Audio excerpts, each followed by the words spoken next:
tardes a todos. Me da mucho gusto saludarlos. Les doy la bienvenida a esta nueva edición de nuestros Future Trend Seminars del Centro de Alta Dirección en Economía y Negocios. En esta tarde tenemos un panel de invitados de lujo a los que me da mucho gusto darles también la bienvenida. Voy a hacer una breve presentación de nuestros panelistas de esta tarde. Presento en primer lugar a Luis de la Calle. Luis de la Calle es economista por el ITAM, estudió doctorado y maestría en la Universidad de Virginia en los Estados Unidos, es director general y socio fundador de la Calle Madrazo Mancera. Es una empresa consultoría especializada en economía, procesos reglamentarios y asuntos relacionados con el comercio internacional, en los que Luis es desde luego un gran experto, ya que le tocó participar en primera fila en la negociación del Tratado de Libre Comercio de América del Norte. Luis tiene una constante presencia en los medios de comunicación a través de su columna quincenal ¿Qué más?, publicada por el Universal, entre otras muchas colaboraciones, y es asiduo participante en programas de debate y de análisis económico y político. Ustedes lo habrán visto seguramente en más de alguna ocasión. Bienvenido, Luis, y muchas gracias por estar aquí con nosotros esta tarde. Encantado de estar con ustedes, Toño. Gracias por la invitación. Gracias. Presento en segundo lugar a Sabino Bastidas, viejo, querido amigo de la universidad. Ha sido profesor probablemente de algunos de ustedes en nuestros programas del CADEM. Él es abogado egresado de la Escuela Libre de Derecho y maestro en Administración Pública por el Instituto Universitario Ortega y Gasset y el Instituto Nacional de Administración Pública del Gobierno Español. Es articulista, ponente, docente, analista político con participación en múltiples medios de comunicación. Estoy seguro también de que algunos de ustedes ya lo habrán visto, si no es que todos, en sus participaciones en radio, en televisión y en otros medios. Y presento por último también a Carlos Camacho, gran amigo también de la Universidad de Anáhuac, fue director y fundador de la Facultad de Estudios Globales de nuestra universidad. A él le correspondió elevar la antigua Escuela de Relaciones Internacionales a Facultad de Estudios Globales, ha hecho grandes contribuciones al crecimiento de esta área en nuestra universidad. Él es también economista del ITAM, maestro en economía y candidato a doctor en economía por la Universidad de Georgetown en Washington, fundador y socio director de Pretium SC, empresa de consultoría económica y estrategia, parte del grupo de Strategic Affairs, director del Centro Anáhuac de Liderazgo en Política de la Universidad de Anáhuac, México. Mucho gusto de verte, Carlos, y te dejo ya el micrófono para que conduzcas esta sesión, que seguramente será del mayor interés para todos nuestros invitados de esta tarde. Muchísimas gracias, Antonio. De verdad, muy buenas tardes a toda la audiencia, y quiero agradecer mucho a la Facultad de Estudios de Economía y Negocios y al Instituto de Desarrollo Empresarial Anáhuac por la oportunidad de participar en este más que importante seminario, evento o conferencia, como le quieran llamar, en la que verdaderamente empiezo por agradecer tanto a Sabino como a Luis el que a menos de 48 horas de que se hayan empezado a dar los resultados de las elecciones que acabamos de pasar en nuestro país, las elecciones más grandes de la historia, pues estén en la mejor disposición para comentarnos su pronóstico de lo que puede suceder de aquí en adelante en función de lo que están siendo ya los resultados casi definitivos de las mismas elecciones.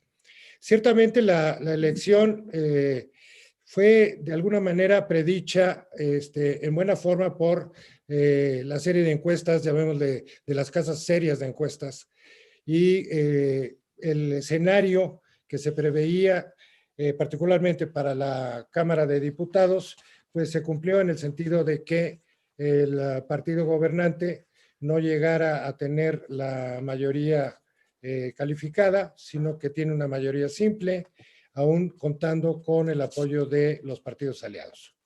En función de este panorama, Luis, ¿cuáles son las perspectivas económicas para este año y para el resto del sexenio de la administración del presidente López Obrador?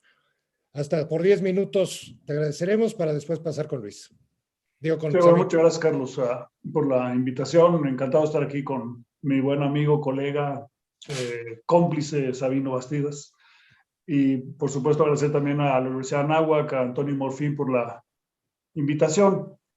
Yo creo que la elección, el resultado de la elección tiene relativo poco impacto en el ámbito económico, en el sentido que, como bien decía Carlos, el resultado más probable de la elección era que el partido del presidente Morena más sus aliados quedaran en la Cámara de Diputados con una mayoría simple, pero sin llegar a mayoría calificada.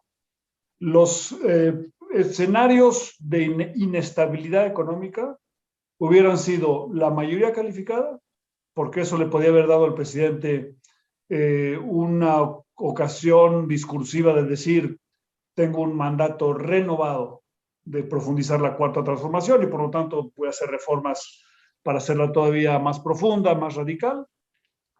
O el otro, que era un escenario en el que el Morena y sus aliados hubieran quedado por debajo del 51%, lo que hubiera implicado, desde mi punto de vista, una radicalización de la postura del presidente en términos de la aceptación del resultado electoral, en términos también de el posicionamiento de Morena para preparar un 2024 más complicado, en caso de que hubiera perdido la mayoría simple. Eso tenía una probabilidad relativamente baja, pero no, desde el punto de vista analítico, pues hay que considerarlo.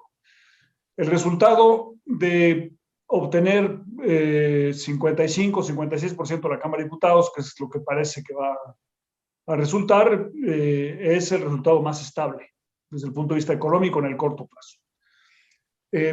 El presidente, creo yo, tiene que hacerse una pregunta, porque la economía mexicana en este momento viene de una crisis muy profunda, de 2020, en donde tuvimos una caída muy severa del Producto Interno Bruto, un daño muy importante en términos de empleo. Se perdieron más o menos 2 millones de empleos, que es el 5% de la fuerza laboral, un número muy significativo de cierre de empresas y una crisis económica en 3 fases, ¿no? La fase del confinamiento, que es un choque de oferta, la fase de la falta de demanda en términos de poco consumo y poca inversión, y la tercera fase, que es la fase de reestructuración de activos y pasivos como consecuencia de los choques de oferta y demanda anteriores. Además, la caída de 2020 ya venía precedida de un comportamiento económico relativamente pobre en 2019, producto sobre todo de volúmenes de inversión mucho más bajos de lo que uno quisiera. La inversión empezó a caer en México desde 2017. O sea, no fue solamente en finales de 2018, 19, con la llegada del presidente López Obrador, que vimos un debilitamiento de la inversión, sino que ya había empezado a caer antes, sobre todo por las reducciones del gasto de inversión del gobierno, en lo que en esa época José Antonio Meade llamaba la consolidación fiscal. Entonces, digamos, al anuncio de la cancelación del aeropuerto, el incremento de la incertidumbre, la menor inversión de 2019, se unió el colapso de 2020. Ahora, eso es el pasado. ¿Cómo se ve, digamos, el futuro? Sobre el futuro podemos decir que la economía va a estar más fuerte de lo que la gente piensa, de lo que los analistas escriben, porque hay ciertas fuerzas que muestran una resistencia, robustez de la economía mexicana, a pesar del punto de partida del que estamos, que es un punto de partida relativamente bajo. Hay vientos favorables que vienen unos del norte, particularmente la fortaleza de la economía de Estados Unidos, el enorme programa de contracíclico que aplicó el presidente Trump y luego con todavía mayor fortaleza el presidente Biden. El ánimo que hay en el mundo de la inversión por diversificar la exposición al riesgo chino. Hemos visto inversiones que en el pasado hubieran probablemente escogido terminar en China, que ahora están buscando lugares alternativos y México es uno de ellos, atractivo.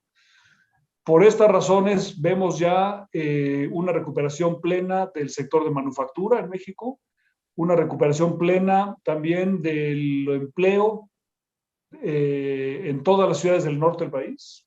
Los parques industriales con tasas de desocupación menores al 3%, algunos 2% en Juárez, Tijuana, Reynosa, Saltillo, Monterrey y otros centros industriales importantes. Y estas dos fuerzas, la fortaleza de la economía de Estados Unidos y la diversificación del riesgo chino, no son pocas. La segunda de ellas es estructural, o sea, no es una cosa que vaya a cambiar de un día al otro y tengamos una reversión de esos flujos, sino que si lo sabemos aprovechar, es un cambio estructural que además se ve apuntalado por la renovación del Tratado de Libre Comercio, ahora TEMEC, con Estados Unidos y Canadá. Del lado mexicano hay dos aspectos también que implican cierta dinamismo en la economía mexicana. Uno de ellos es el hecho de que antes de 2018 en México teníamos una mejora muy significativa de la productividad de las empresas mexicanas.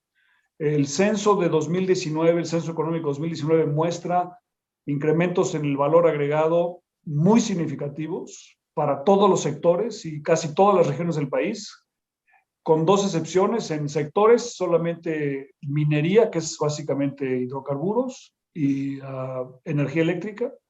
Todos los demás con tasas muy altas de crecimiento, asiáticas algunas de ellas, y desde el punto de vista regional, un gran crecimiento en la mayoría del país, con excepción obviamente de Chiapas, Veracruz, Tabasco y Campeche, por las mismas razones. Entonces, cuando decimos vamos a regresar al 2%, en términos del sector, de los sectores productivos, vamos a regresar al 3.5%, no al 2%. Y el último aspecto es que en el mar que tenemos hoy en día de tinta roja, de déficit y deuda en el mundo, México tiene una posición relativamente favorable por la trayectoria de las finanzas públicas en los últimos 25 años y por la trayectoria que ha seguido las finanzas públicas en el gobierno del presidente López Obrador. Entonces, digamos, esas noticias positivas permiten prever que el siguiente trimestre vamos a tener un crecimiento récord de 25%. En el tercer trimestre vamos a tener un crecimiento muy importante por el desconfinamiento del sector servicios. En el cuarto trimestre vamos a tener también un crecimiento importante. Y cuando lleguemos a la revocación del mandato, en marzo del año que entra, el último anuncio que va a haber sobre el PIB va a ser del cuarto trimestre de 2021, que va a ser positivo. La pregunta es si este rebote, con estos vientos favorables, los podemos convertir de un rebote a crecimiento sostenido de aquí al final del sexenio. Y la respuesta a esa pregunta es, no se va a poder si no tenemos una recuperación de los montos de inversión.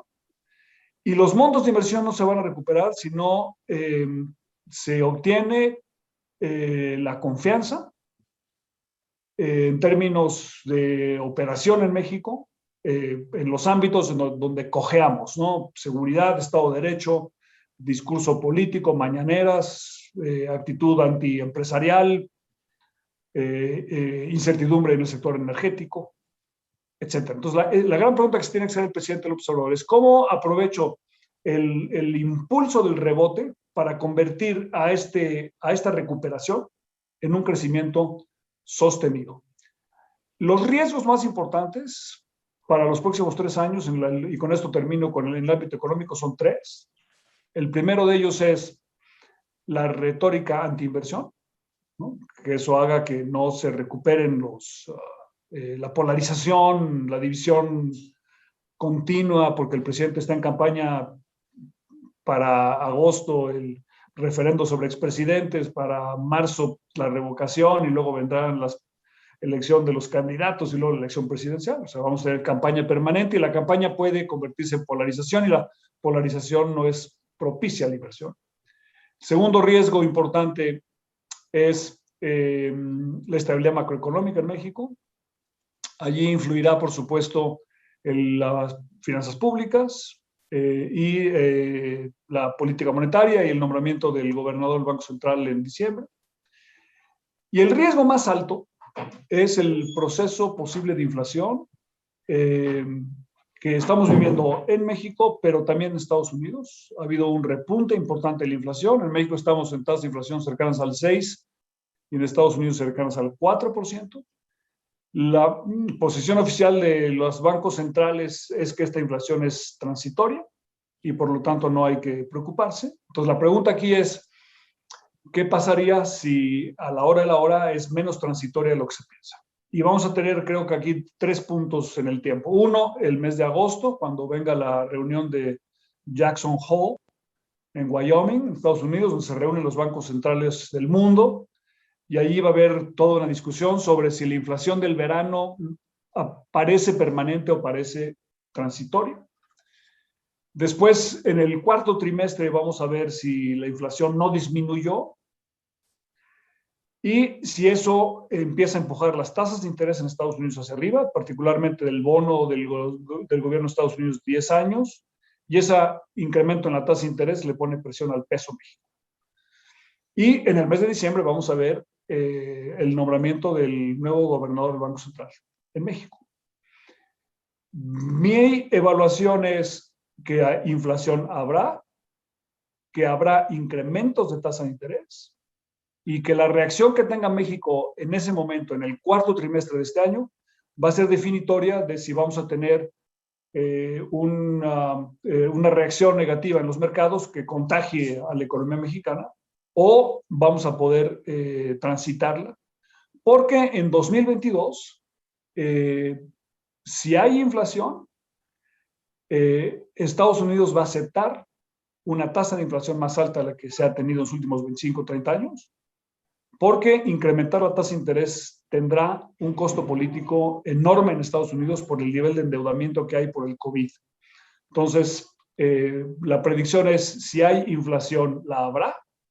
O sea, si la inflación no es temporal, la habrá. Y México lo que tiene que hacer es no equivocarse cuando venga el primer choque de los mercados financieros, sino mostrar un frente sólido desde el punto de vista de finanzas públicas y de política monetaria para poder después tener un mejor ambiente económico por el posible debilitamiento del dólar americano ante una posible inflación en Estados Unidos. Ese debilitamiento del dólar puede ser benéfico para México si tenemos estabilidad aquí. Entonces, creo que esos son los principales riesgos y bueno, ahí pararía, Carlos, y encantado de comentar estas cosas en las preguntas y respuestas. Muchísimas gracias, Luis. Muy clara la perspectiva que tienes y yo agregaría que también la forma en la que se desarrolla la inversión pública tendrá mucho que ver en el futuro del país. Sabino, yéndonos a la parte política, después de estas elecciones, ¿cuál es la idea que tienes de cómo se va a hacer, cómo se va a dar la composición política en nuestro país de aquí a la siguiente administración? Particularmente, independientemente de los balances que hay, llamemos abiertos de acuerdo a los resultados de la elección, pero después vienen negociaciones internas y hoy ya hubo algunas declaraciones por parte del presidente del PRI, etcétera. ¿Cómo lo ves? Pues gracias. También permítanme nada más rápidamente agradecer la invitación a la Universidad de Anáhuac, a Toño Morfín, a Laura Iturbide. Un placer estar contigo, Carlos, y sobre todo un privilegio compartir esta mesa con mi querido Luis de la Calle, de quien siempre aprendo y con quien siempre me siento muy cómodo intercambiando puntos de vista. Es un privilegio siempre estar con Luis de la Calle.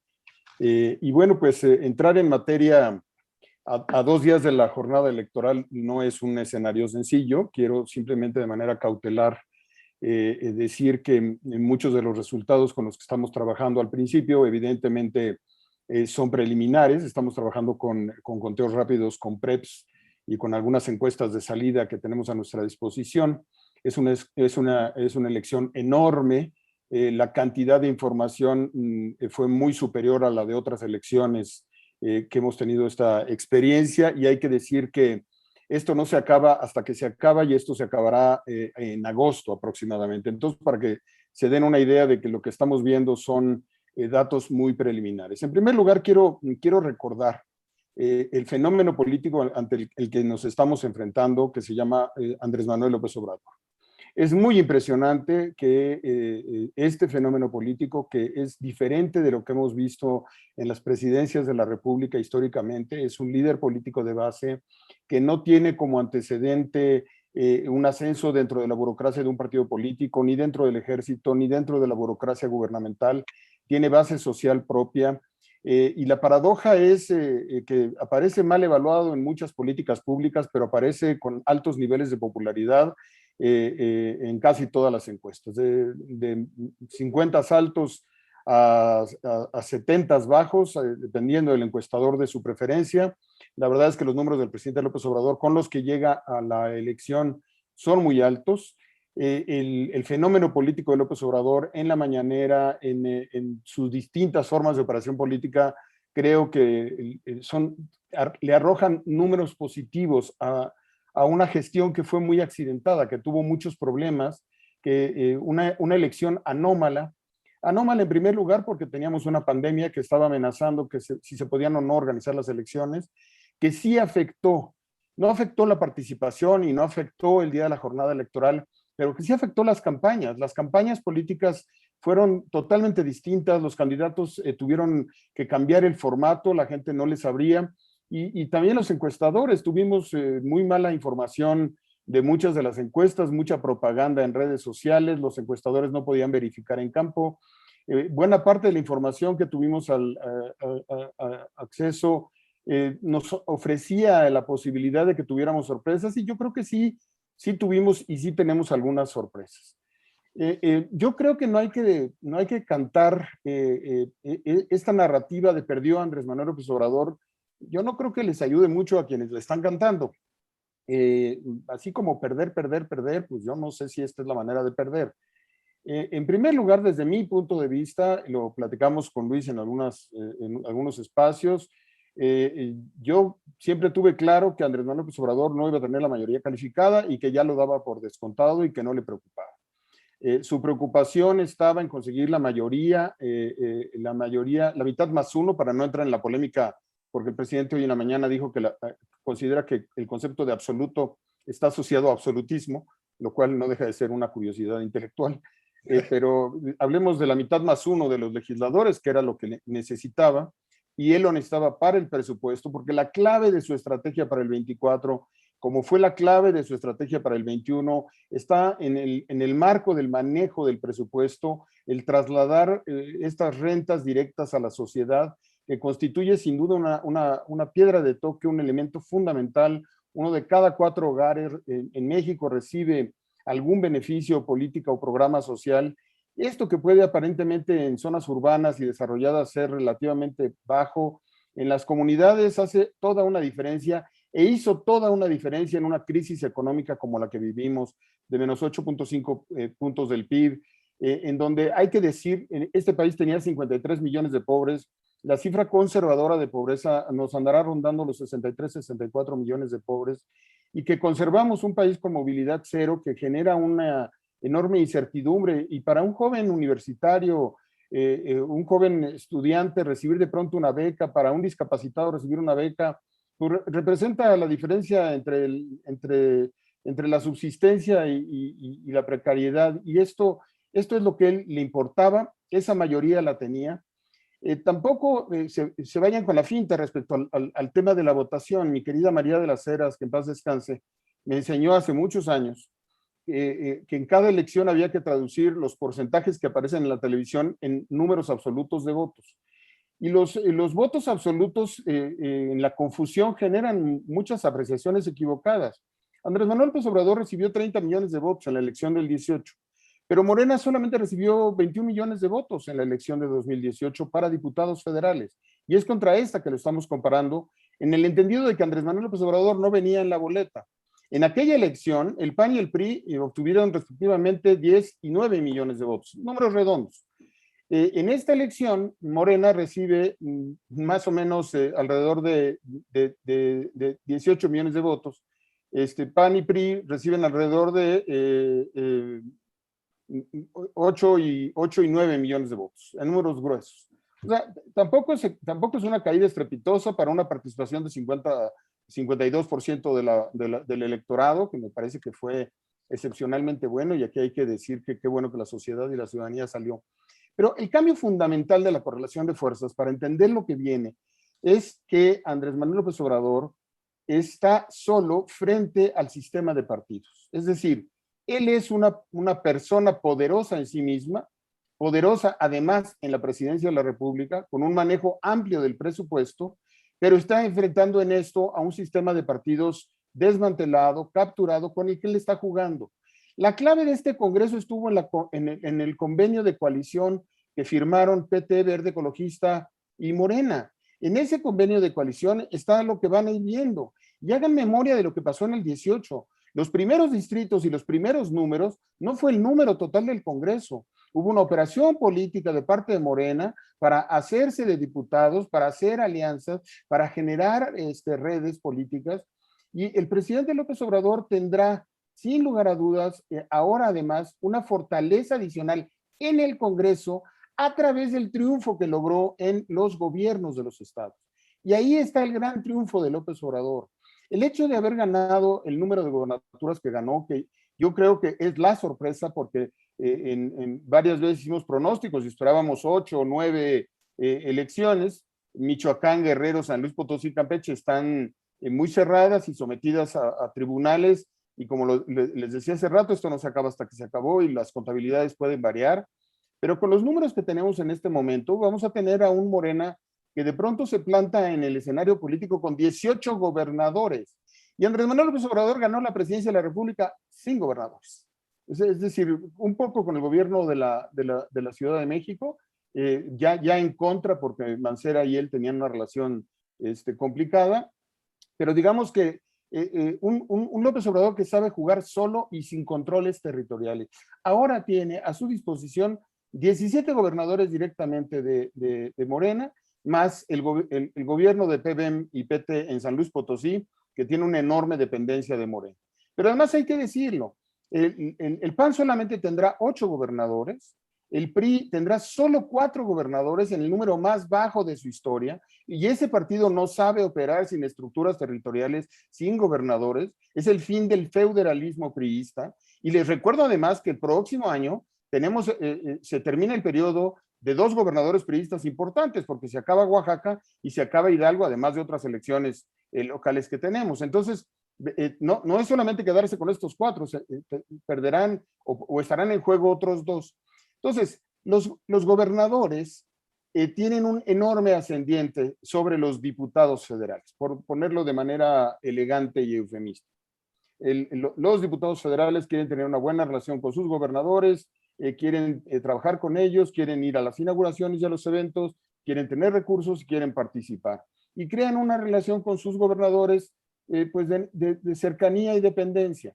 Entonces López Obrador va a tener dependencia, cercanía con algunos de los diputados que dependan de sus gobernadores, en donde no necesariamente sean de su partido, y seguramente con los de la oposición, porque la correlación de fuerzas no cambia porque el sistema no cambió con esta elección. Los gobernadores de los estados tienen una enorme dependencia del Ejecutivo y no han hecho su tarea. Tenemos gobernadores pedigüeños que necesitan de todos los recursos de la federación, porque como lo hemos platicado muchas veces con Luis, los estados no han generado reformas fiscales para hacerse de recursos y tener mayor autonomía e independencia. Y la otra gran dependencia de la federación se llama seguridad pública. Y aquí me detengo un segundo, porque uno de los, apuntaré 2 o 3 riesgos de cierre, pero uno de los problemas más graves que tenemos es que los gobernadores necesitan de la federación para mantener la gobernabilidad de sus entidades en términos de seguridad pública. La seguridad pública en México ya no es un tema estrictamente de policías. La seguridad pública en México es un tema de gobernabilidad. Están rotas muchas de las estructuras del sistema. Platicando con personas que ocuparon cargos y que ahora han asumido posiciones y que estuvieron en campañas, platicando con candidatos durante estas 48 horas, es muy impresionante escuchar las narrativas, las historias del narcotráfico, de la delincuencia organizada en territorio, la enorme vulnerabilidad de los territorios. Y bueno, efectivamente, López Obrador adquiere aquí este nuevo mapa. Es un triunfo apabullante en materia de gobernadores, es muy importante. Eso le genera sinergia en diputados. Lo que quería en diputados ya lo tiene. No se hagan bolas con las alianzas del Verde Ecologista y el PT en cuanto a la posible fractura. Y háganse bolas en cuanto a que Andrés Manuel no gana solamente con Morena y puede conseguir votos. Hoy le metió ruido a la coalición, señalando que podía conseguir los votos para una reforma una mayoría calificada en una reforma constitucional con los votos del PRI, y tuvo que salir el presidente del PRI a decir que no, de ninguna manera, y bueno, pues ya sembró la duda en la coalición, y esta es una parte que hay que revisar, porque tengo la impresión de que el gran balance de la coalición Va por México, en términos de elecciones locales, pues fue malo. ¿Qué números quieren que les ponga para que entiendan que no era así? Acción Nacional ganó Querétaro, y Acción Nacional tenía todo para ganar Chihuahua por sí solo. O sea, desde mi punto de vista, Acción Nacional ganó esos 2 estados. El resto, en donde fue la coalición de Va por México en términos territoriales de gobernadores, pues fueron elecciones pues muy comprometidas, y las ganó Andrés Manuel López Obrador. ¿Qué fue lo que pasó desde mi punto de vista? Que al ponerse de acuerdo, Acción Nacional no entendió que estaba asociando su marca, que tenía un nicho muy amplio para irse solo y para crear capacidades, con una marca que tenía un enorme deterioro, y lo estamos viendo en los resultados.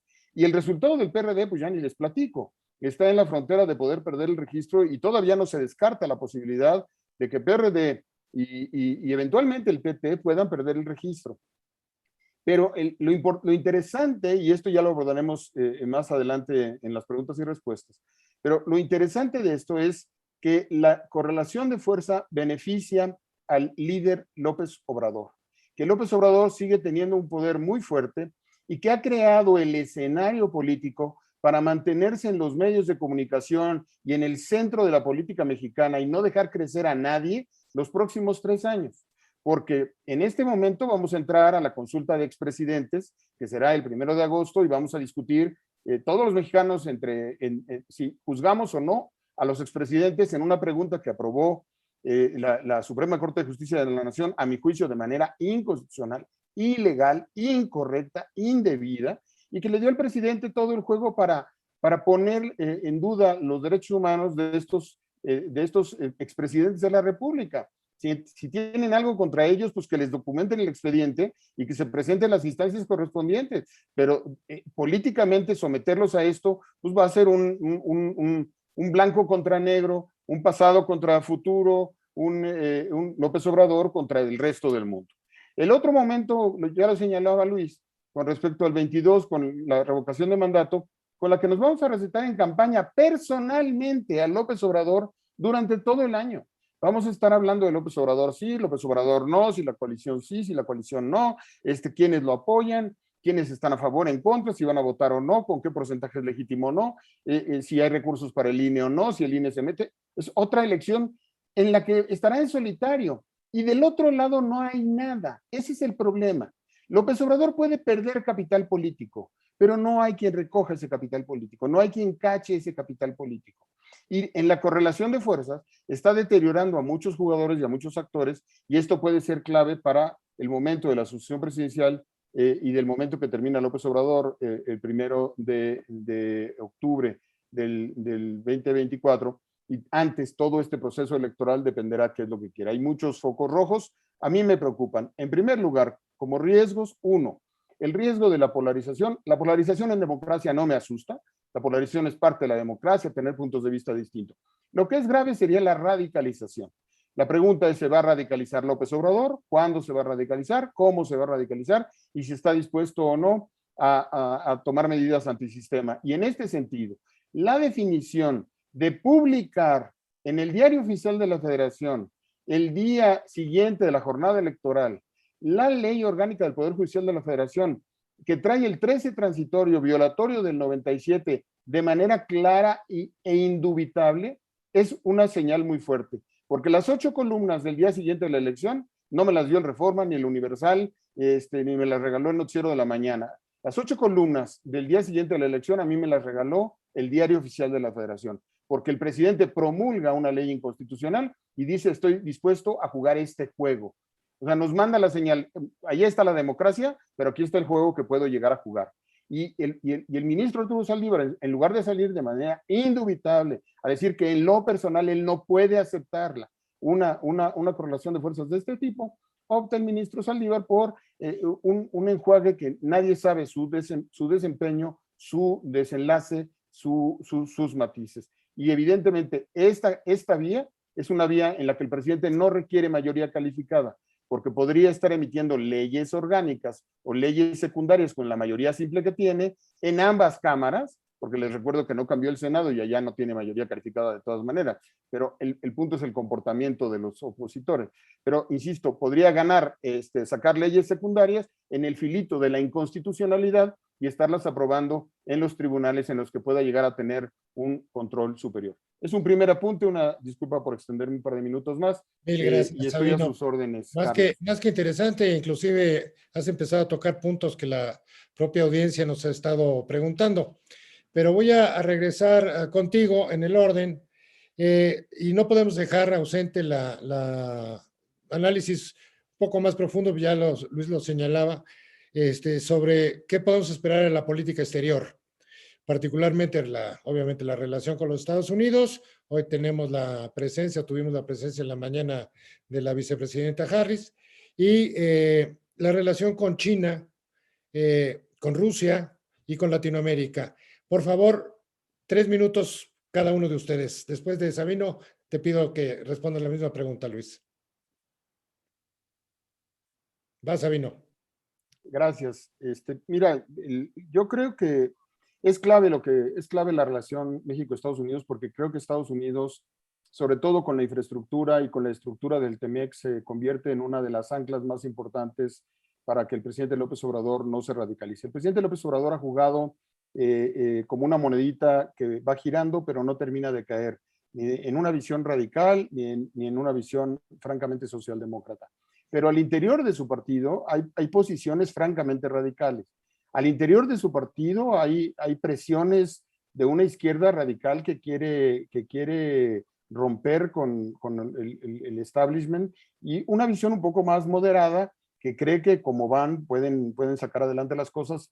Yo creo que uno de los contrapesos clave puede ser el papel de los Estados Unidos. En el caso de Donald Trump, era evidente la sumisión que tenía el presidente López Obrador con el presidente Trump, la manera como lo administró y lo gestionó.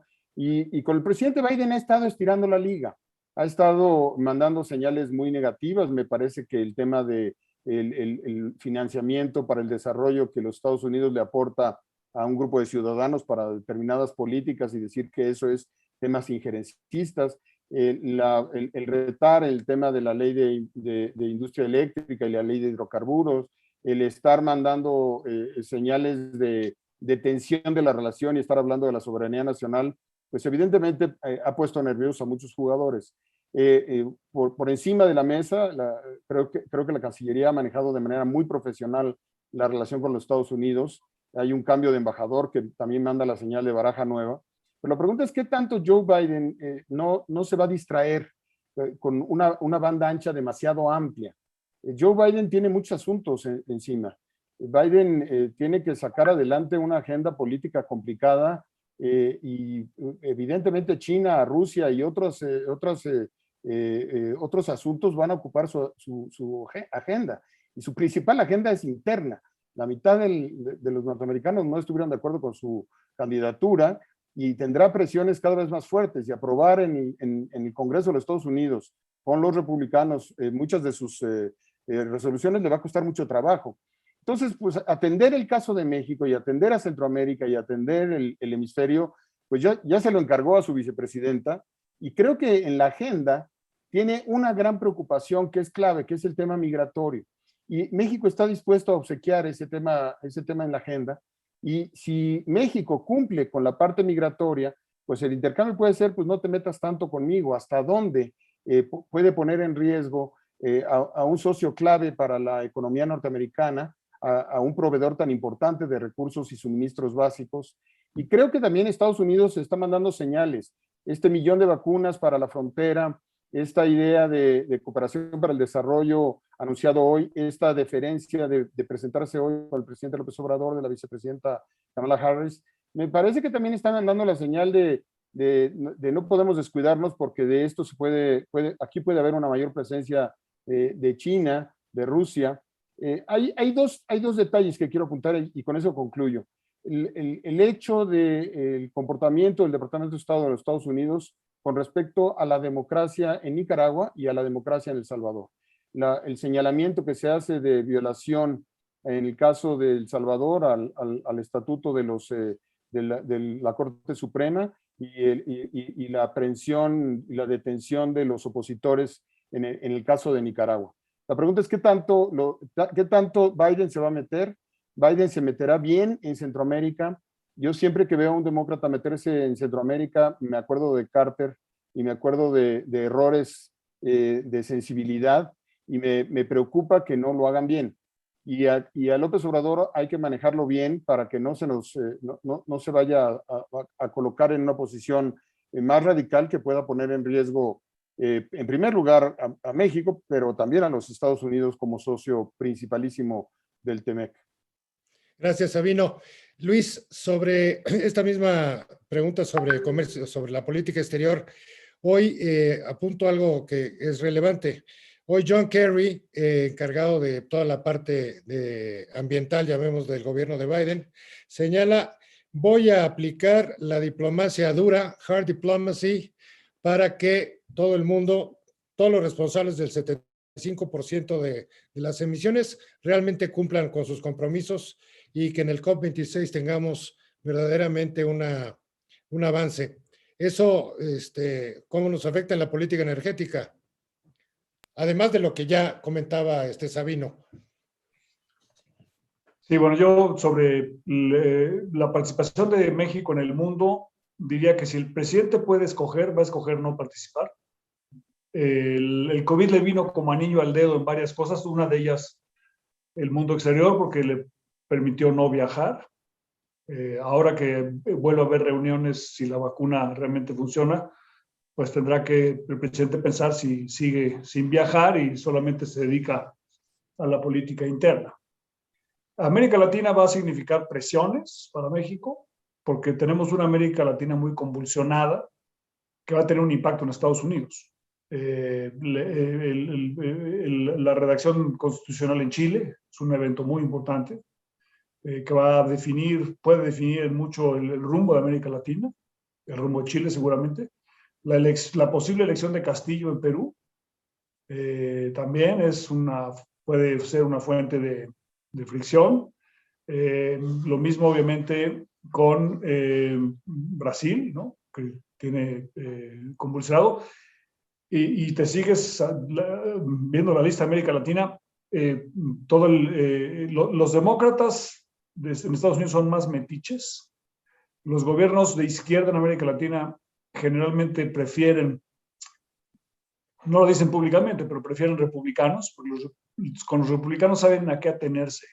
Con los demócratas un poco menos, porque a los demócratas les importa el cambio climático y los derechos humanos y las libertades y la democracia, etc. Entonces va a haber cierta presión en América Latina por la situación tan frágil que hay en América Latina en muchos países, hoy en día, incluido Colombia, donde hay una discusión estructural, no solamente los impuestos, sino con la FARC, etc. Y la democracia o ausencia de ella en Nicaragua y Venezuela, que pondrán presión a México de cómo pronunciarse, ¿no? Al respecto. China y Rusia no son amigos de México. No hay espacio para tener una buena relación con ellos, porque no les interesa ni a Rusia ni a China. O si les interesa es solamente para meter en problemas a Estados Unidos.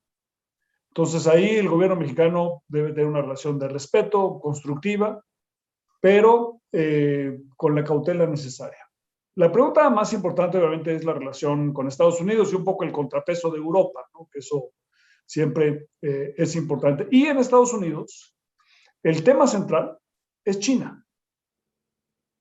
O sea, en Estados Unidos hay un consenso de que su competidor es China Y también hay un consenso, de hecho, la Casa Blanca publicó el día de hoy un reporte de 300 páginas sobre cadenas productivas y la importancia de las cadenas productivas para competir exitosamente con China. Bueno, entonces México, la pregunta que tiene que hacer es, oye, ¿dónde encajo yo en esta disputa? La disputa con China no es una disputa por el déficit comercial, sino por el liderazgo tecnológico. Y entonces Estados Unidos, la Casa Blanca identifica los sectores donde se requiere una mayor integración regional en semiconductores, en biología molecular, en sustancias activas en farmacéutica, es una lista de... Bueno, cada uno de ellos, México debe estar pensando, oye, nosotros qué papel podemos jugar en eso, porque allí está la clave para realmente tener una plataforma de crecimiento económico exitoso. Todo esto es muy ajeno a la visión del mundo del presidente López Obrador. Se va a dar naturalmente, parcialmente, pero aún podemos desperdiciar una oportunidad histórica para realmente tener un despegue económico importante. En materia ambiental y energética, yo pienso que una iniciativa interesante sería que Estados Unidos aceptara la propuesta que hizo Canadá en las negociaciones del TEMEC, de que el Acuerdo de París fuera parte integral del TEMEC. Y por lo tanto, el cumplimiento con los acuerdos de París estuviera sujeto al sistema de solución de controversias del TEMEC. Eso pondría al gobierno de México en una situación muy complicada, pero quizá muy benéfica esa presión, digamos, positiva. El problema es que el Senado en Estados Unidos, los republicanos en el Senado de Estados Unidos probablemente no lo vayan a acabar aceptando. Y hay otro tema en materia energética que, para darle contenido, digamos, a las palabras John Kerry, uno es el Acuerdo de París con dientes en el TEMEC, y la otra es el tránsito hacia una reforma fiscal en la que se le imponga un impuesto al contenido carbónico de los productos manufacturados. Y esa reforma fiscal, a favor de la cual se ha pronunciado la secretaria del Tesoro Janet Yellen en Estados Unidos, es de suma importancia porque puede convertirse en una ventaja comparativa para América del Norte, por la distancia, que se penaliza la distancia con eso, obviamente, o si se hace mal, en una tremenda desventaja para México. Y creo que allí en esos dos temas, digamos, el cumplimiento con el Acuerdo de París, con o sin dientes, y una posible reforma fiscal con impuestos al contenido carbónico, es donde el cambio climático puede tener dientes con respecto a México. Eventualmente, no es una cosa inminente, pero es una cosa a la que hay que darle seguimiento musical. Mil gracias, Luis. Ahora vamos contigo en un tema que acabas de tocar, pero hacia el interior de México. Para todos creo que es pues sabido de que necesitamos una reforma fiscal en el país. En caso de darse, ¿cómo se daría? Y esta misma pregunta sería para Sabino. Desde luego, pues el tema es muy amplio, pero traten de circunscribirse a 2 o 3 minutos, por favor. Sabino ya contestó la pregunta. El presidente va a estar en campaña por el referendo sobre los expresidentes, la revocación de mandato y luego 23-24. ¿No? Ya vio las fotografías de lo que está pasando en Bogotá y en Cali. No va a haber reforma fiscal. Pero al mismo tiempo, Sabino decía con razón, el manejo del presupuesto va a estar dirigido hacia el traslado de rentas a la población con objetos políticos. El presidente tiene 25... No alcanza el dinero para hacer obras públicas y esto. O sea, si alcanza, el presidente tiene 25 prioridades, que son los programas sociales, las obras de infraestructura emblemáticas y eso es todo. Para eso sí le alcanza. A lo mejor eso implica recortes en el gasto que tienen consecuencias muy importantes en salud y en educación y en infraestructura de otra naturaleza, etcétera. Pero el presidente está dispuesto a asumir ese costo. La gran pregunta es más bien la siguiente. Y decirle, señor presidente, su principal fuente de recursos hoy en día es los impuestos a personas morales y el crecimiento de impuestos sobre la renta a personas físicas.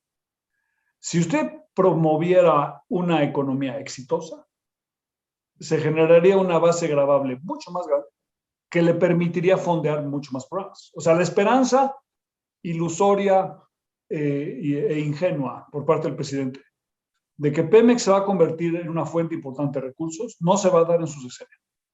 Y tampoco en el siguiente.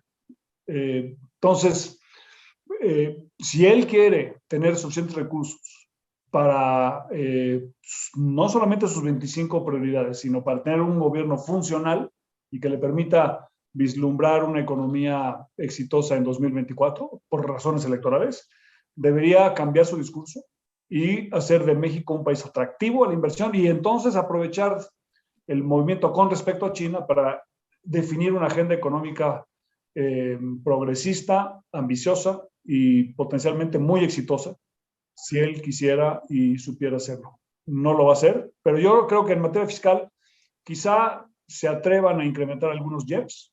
Seguramente el SAT va a seguir apretando todas las tuercas.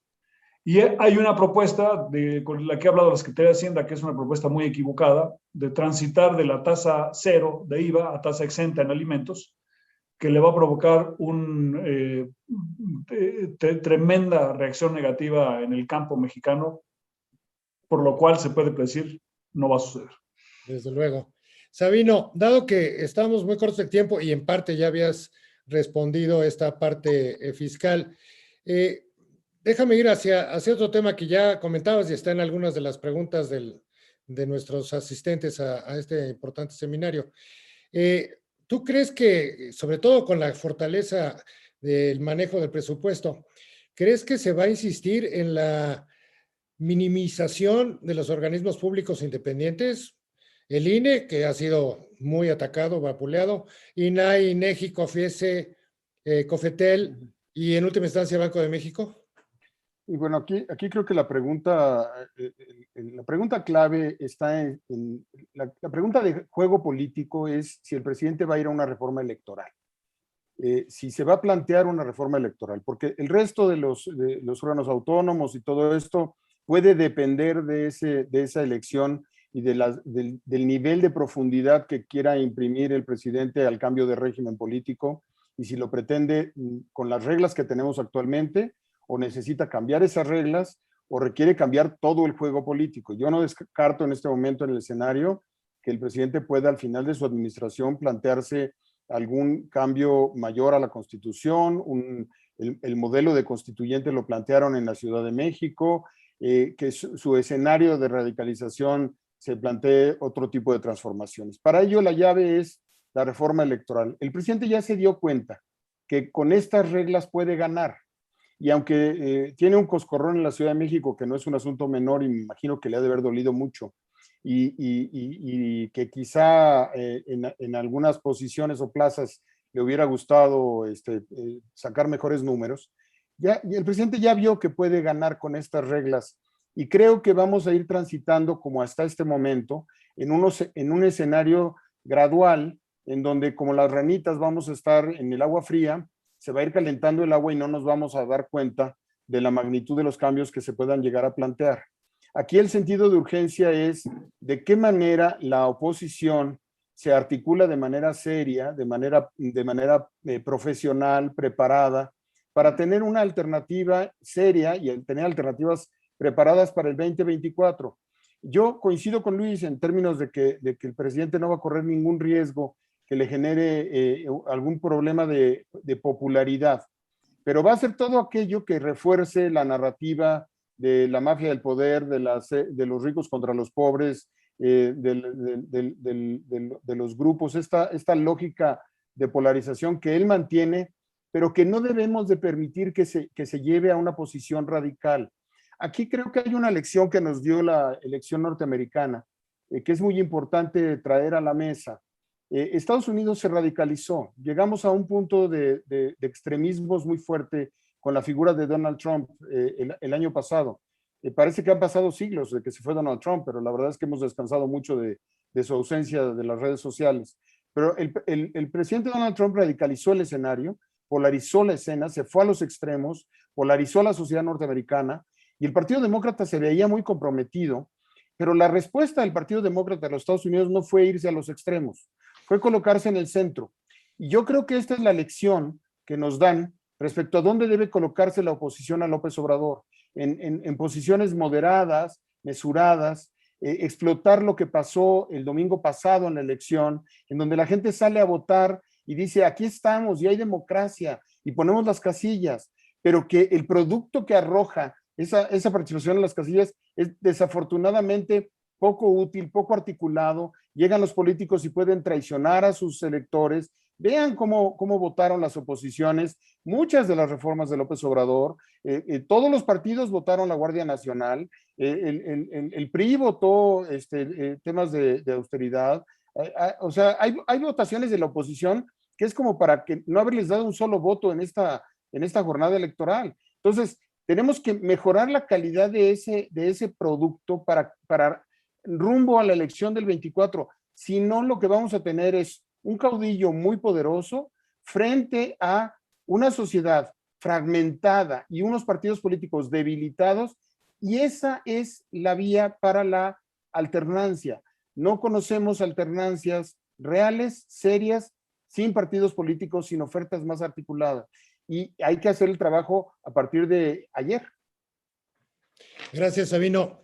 Una pregunta para ambos. ¿Ustedes creen que se puede proseguir en el camino de militarización de las actividades gubernamentales que deberían ser realizadas por la esfera civil? Pues sí se puede, pero no se debe.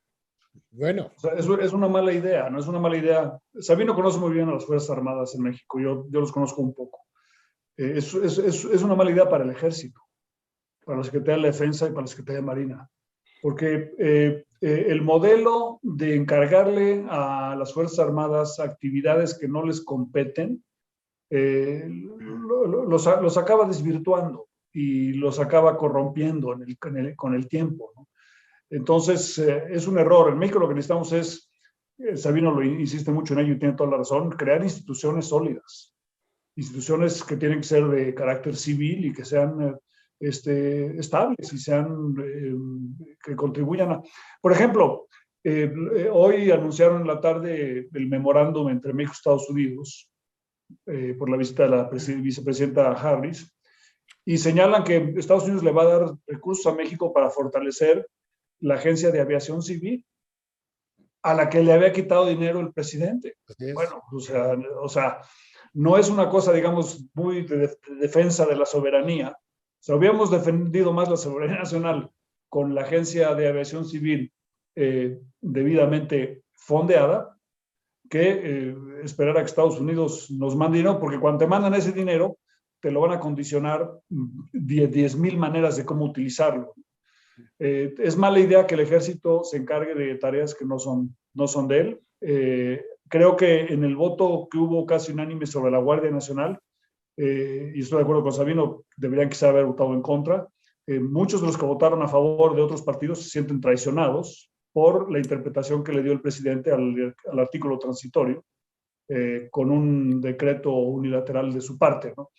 Entonces, sí, es un asunto de preocupación, porque en México lo que necesitamos es más y mejores instituciones y no solamente acudir a la única institución que sirve y olvidarse de que lo que tienes que hacer es invertir en todas las otras. ¿De acuerdo, Sabino? Evidentemente, llevamos con el Ejército en la calle ya 18 años. Esto no es sano para nadie, no es sano para el Ejército, no es sano para la democracia. No hemos sido capaces como sociedad de tener un modelo de ejército para la democracia, y lo más grave de todo es que no hemos sabido atacar al crimen organizado, a la delincuencia común con instituciones. La parte delicada de esto es que el tema ya lleva muchos años y no lo hemos resuelto. Es decir, cuando vemos los controles territoriales del narcotráfico, y en una elección como esta, pues bastaría que hacer una radiografía con el INE de los territorios en los que tuvimos tantos problemas. La verdad es que tuvimos zonas muy, muy delicadas. Ya vemos al narcotráfico como un actor de las elecciones. Ya vemos a un narcotráfico. Yo creo que esta elección en términos del narcotráfico es la primera elección donde el narcotráfico tiene estrategia electoral, donde participan ya claramente en algunos territorios. y el control territorial está en poder del Ejército, la Marina o la Guardia Nacional. Desafortunadamente, ni los gobernadores ni los alcaldes, con honrosas excepciones, con contados estados y con contadas zonas metropolitanas, no los controlan los civiles y no los controlan los gobernadores. Desafortunadamente, hoy hay dos claves de la gobernabilidad en México. Una clave es la popularidad de López Obrador en un liderazgo personal, y la segunda clave es el ejército en todas sus modalidades, incluyendo la Guardia Nacional. Y este no es un modelo sustentable de democracia. Si no cambiamos la conversación, si no creamos acuerdos políticos y no diseñamos un aparato político que regenere tejido social y se vaya estado por estado, municipio por municipio, zona metropolitana por zona metropolitana, a ir creando las capacidades para sustituir al ejército, esto no va a terminar bien. Yo escribí un artículo el año pasado, Carlos, sobre la reforma fiscal, que se titula Por el bienestar de todos, primero el predial, que va exactamente al punto que hace Sabino, que lo que tienes que hacer es fortalecer las instituciones de abajo para arriba, porque todo lo que hagamos en el sentido inverso, al final del día, ya lo hemos visto muchos años, no va a funcionar. Completamente de acuerdo. Una última pregunta, porque tengo presión peor que si estuviéramos en un programa de televisión por parte de los organizadores. Y trato de que la respondan, pues en algún sentido, buscando buen ánimo. ¿Creen que la alianza opositora se va a comportar como alianza durante este trienio? ¿Y creen que pueda surgir un liderazgo real en la oposición? 1 minuto y medio para cada quien. Adelante, Sabino. Gracias. Pues mira, yo creo que no hay que cometer algunos errores. No hay que cometer el error de pensar que AMLO perdió en la elección. No hay que cometer el error de pensar que la alianza funcionó para crear oposición. Y no hay que cometer el error de pensar que la gobernabilidad y la estabilidad del país y que el país vive en paz y que esa paz está garantizada. ¿Para qué hay que evitar esos 3 errores? En primer lugar, para que AMLO no se desborde en el primer error, para construir una oposición diferente de la que tienes, porque la que tienes no jala para una competencia fuerte en el 24 frente a López Obrador por la vía institucional. Y la tercera, para entender que la precariedad de nuestra gobernabilidad en términos de la delincuencia, que ya apuntaba, pero en términos de muchos otros temas, allá afuera hay 63 millones de personas en condición de pobreza que dependen de una renta y una expectativa de movilidad social cero. Y López Obrador vendió la esperanza. Cuando López Obrador se vaya, hay que entender que López Obrador era un actor que canalizaba el conflicto social. Si ese conflicto social deja de canalizarlo López Obrador, la pregunta es si las instituciones del Estado, si otros líderes políticos, si las oposiciones o el propio Morena tienen la institucionalidad o la capacidad para canalizar ese enojo, para generar esa esperanza y para tener la capacidad de evitar la ingobernabilidad.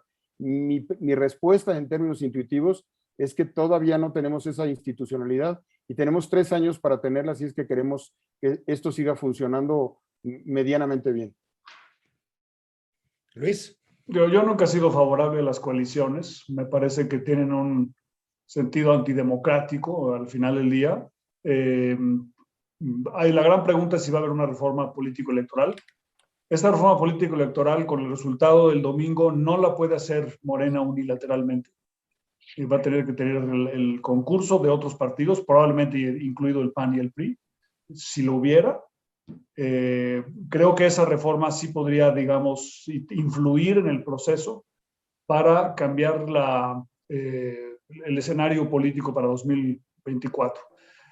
Esta coalición además es inestable porque no es una coalición entre pares.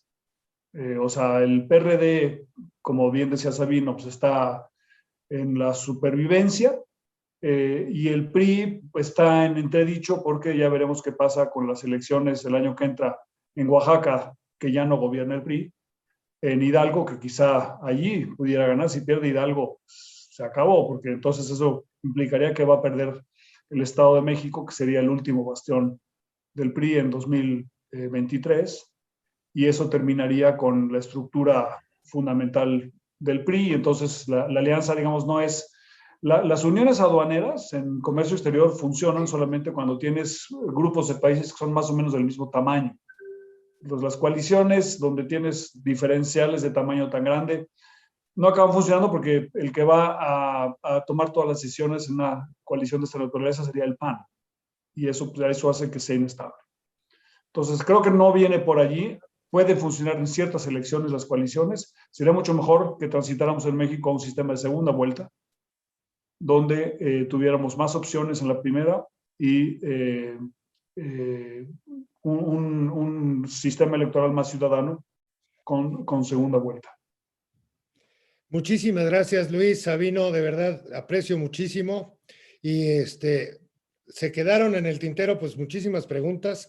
Muchas de ellas ya estaban incorporadas en las que les hacía de todos los asistentes. De verdad que les agradezco mucho y les cedo la palabra a la doctora Laura Iturbide para que despida esta reunión.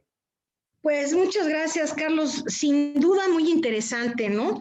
La verdad tuvimos una reunión de lujo poder tener a estos dos señores. Hemos sido afortunados, como dijo Antonio, de que Sabino sea nuestro maestro, pero por fin pudimos casar a Luis de la Calle por tu intervención. Entonces, qué bueno que nos acompañó porque son dos mentes brillantes. Creo que el colofón está claro, hay diferentes escenarios, ¿no? Muchos dependen pues de lo que el Ejecutivo decida hacer, pero también de otros factores externos, como bien lo menciona Luis, sobre todo en materia de sustentabilidad. Pero creo que también hay un laboratorio muy interesante en la Ciudad de México. Estos resultados son realmente sorprendentes por lo visto en tendencia histórica de los últimos años, y yo creo que la oposición tiene una oportunidad de demostrar de qué están hechos y si están cercanos a las necesidades de la gente. Y bueno, la ciudadanía salió a votar y creo que el voto de la clase media se manifestó en las zonas urbanas, 4 municipios muy importantes del Estado de México. Bueno, es su chance, ¿no? Es su oportunidad de demostrar de qué están hechos y si de veras van a jugar unidos y van a jugar en serio y van a crear un plan.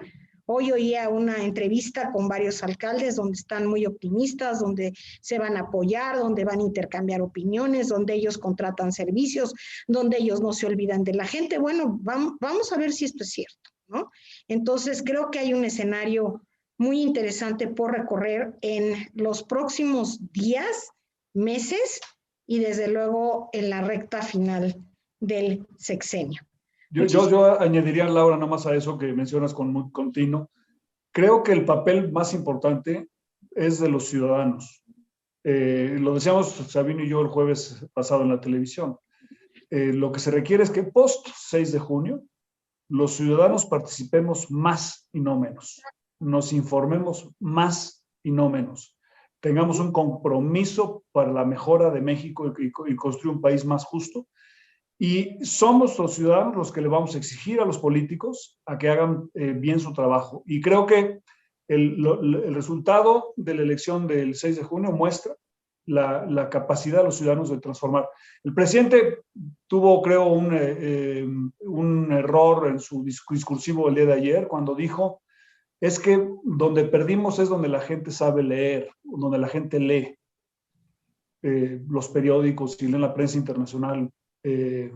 Bueno, creo que esa es una invitación para que todos nos pongamos a leer, a estudiar, a reflexionar y a mejorar, porque efectivamente el futuro depende de que seamos ciudadanos informados, comprometidos y muy participativos. Creo que eso es más importante que lo que puedan hacer los partidos políticos.